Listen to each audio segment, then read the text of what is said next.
Halo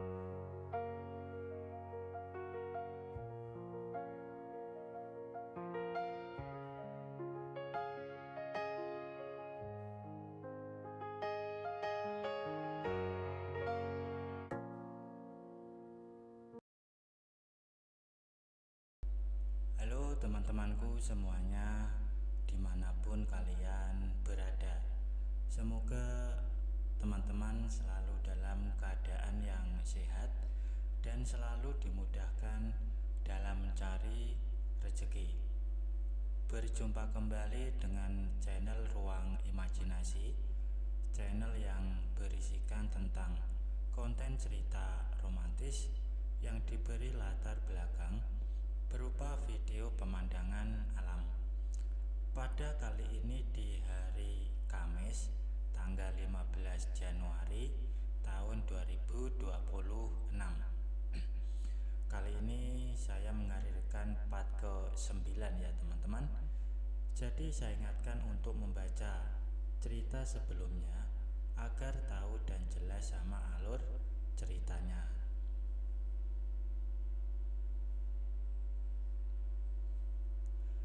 Dan untuk kisah kali ini, sewaktu Lina kembali ke rumahnya sehabis menginap di puncak, ia pun merebahkan dirinya dan melihat handphone. Terlihat beberapa notifikasi pesan dari suaminya, Pak Manto dan juga Reza. Lina pun membalas pesan suaminya dan mengabarkan kalau ia baru pulang. Begitu juga pesannya kepada Pak Manto. Lina memberitahu kalau ia baru sampai di rumah. Sedangkan pesan Reza berisikan ucapan terima kasih atas apa yang terjadi di mobil. Lina jadi teringat kejadian yang telah terjadi antara ia dan teman-temannya. Sungguh ia tidak menyangka itu akan terjadi. Mungkin jika ia tidak ada tamu, ia sudah dapat melakukan bersama mereka. Dan mengingat itu membuat keinginannya muncul kembali. Kemudian Lina pun memutuskan untuk mandi untuk meredakan rasa yang ia rasakan. Tentunya selama mandi ia juga melakukan sendiri dan bayangannya tertuju pada Pak Manto. Dan setelah mandi dan melakukan sendiri, akhirnya ia rasakan sedikit lebih lega. Walau tidak senyaman disenangkan sesungguhnya oleh Pak Manto, setidaknya membayangkannya bisa meredakan sedikit. Lina melihat ada pesan masuk dari suaminya yang memberi kabar bahwasanya ia akan pulang besok.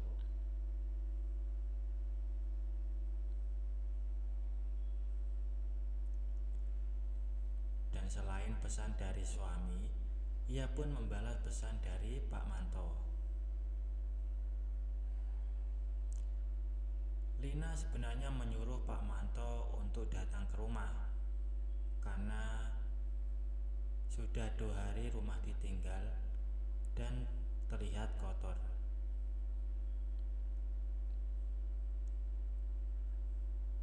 Sebenarnya ada pesan dari teman-temannya seperti Reza dan Indra. Namun, Lina tidak terlalu tertarik untuk membalasnya. Entah kenapa, ia malah merasa risih dengan mereka yang terang-terangan bercanda kepadanya. Hari sudah semakin sore dan ternyata Pak Manto tidak bisa datang hari itu karena tidak mendapat izin dari mertua Lina. Jadi besok Pak Manto baru diizinkan datang ke rumah. Dan malam harinya sebelum tidur, Lina menyempatkan berbalas pesan dengan suaminya. Dan setelah berbalas pesan, ia langsung tertidur. Dan keesokan paginya, Pak Manto datang ke rumah untuk membantu. Lina tahu maksud dan tujuannya datang sepagi itu, pasti agar dia punya waktu lebih banyak dengan Lina.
Saat sedang asik-asiknya dengan Pak Manto, Lina mendengar suara mobil suaminya tiba. Ia pun mengeluarkan suara merdu agar suaminya dapat mendengarnya. Terdengar suara suaminya memberi salam, namun Lina berpura-pura tidak mendengar. Hingga akhirnya suaminya masuk ke dalam kamar dan langsung menutup pintu. Sepertinya suaminya terkejut dengan kejutan yang ia siapkan. Lina pun berpura-pura terkejut atas kedatangan suaminya dan langsung bangkit duduk. Pak Manto pun juga terlihat seperti orang bingung. Suaminya pun menegur kepada Lina bahwasanya ia bawa orang ke rumah. Dan Lina pun sempat kaget. Dengan begitu, berarti suaranya tadi dapat terdengar oleh orang lain.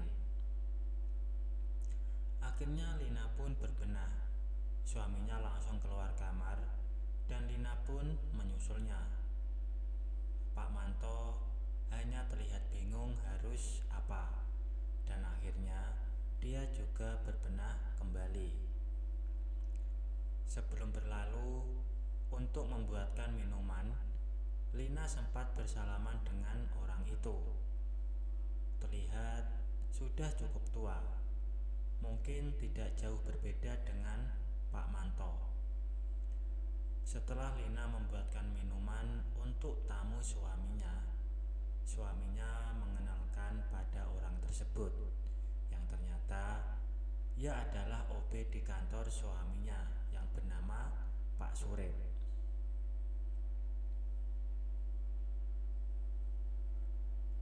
Di tengah obrolan mereka, tiba-tiba saja Pak Manto keluar dari kamar dan izin pamit.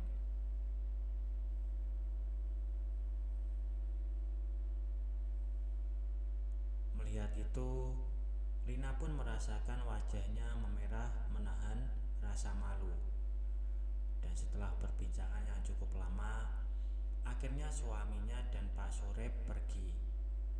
Suaminya ingin mengantar Pak Surip kembali ke kontrakannya terlebih dahulu. Dan di malam harinya, Lina dan suaminya berbincang tentang Pak Surip. Suaminya menjelaskan bahwa Pak Surip adalah OB di kantornya. Belum lama, ia mendapat musibah. Istrinya sakit dan meninggal dunia. Suaminya menyarankan Pak Surip untuk pulang kampung saja atas izinnya. Namun hal tersebut tidak diketahui oleh atasannya. Hingga tak lama kemudian, direktur tahu bahwa Pak Surip pulang kampung. Namun direktur tidak mendapat informasi terkait Pak Surip yang pulang kampung. Hendra lupa untuk mengatakannya karena pekerjaan yang sedang banyak. Dan walau sudah diberi penjelasan oleh Hendra, tetap saja Pak Surip dipecat. Dan atas hal tersebut, Hendra merasa bersalah dan iba kepada Pak Surip. Dan Hendra pun menanyakan kepada Lina untuk Pak Surip bekerja di rumah mereka. Akhirnya Lina pun menyetujui usulan suaminya tersebut.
Siang hari di tengah banyaknya gundah pikiran, tiba-tiba saja terdengar suara kurir memanggil.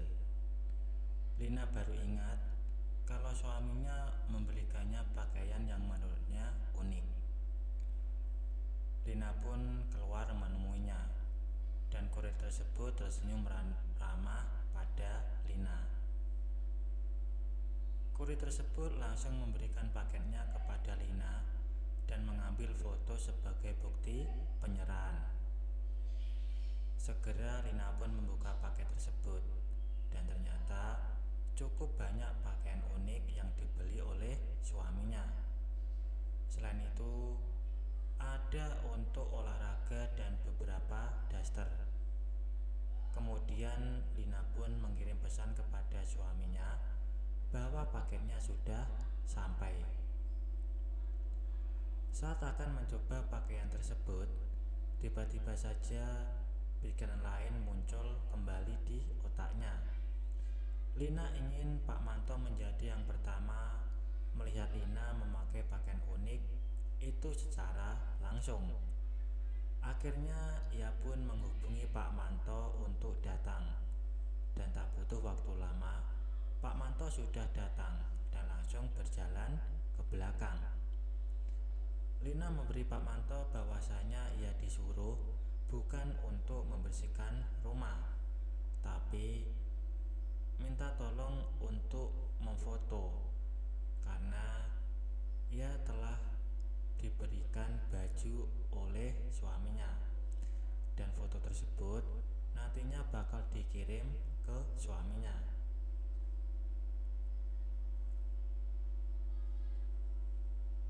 Dan setelah memilih pakaian pertama yang akan ia coba, kemudian Lina pun masuk ke dalam kamar. Dan saat keluar kamar, terlihat Pak Manto tersenyum kegirangan melihat tampilan saat itu.